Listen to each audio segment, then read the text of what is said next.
सभी ग्रामवासियों को सूचित किया जाता है कि अब की बार जिला पंचायत सदस्य पद के प्रत्याशी माननीय सुरेंद्र त्रिपाठी को भारी से भारी मतों से विजयी बनावे और क्षेत्र का विकास करावे।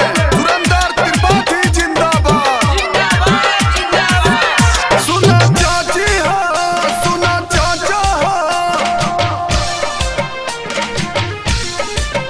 सुना चाची हो, सुना चाचा हो, जवन किया नहीं कोई सब काम करेंगे। सुरेंद्र तिवारी को नेता चुनेंगे, सुरेंद्र तिवारी को नेता चुनेंगे।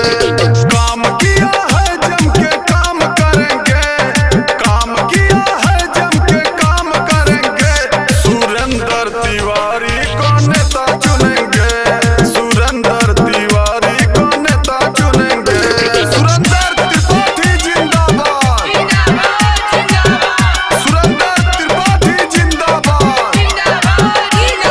संदीप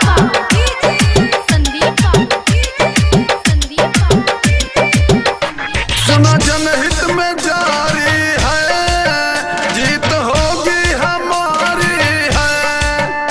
सब प्रत्याशी में अकेले ही सुरेंद्र भैया ही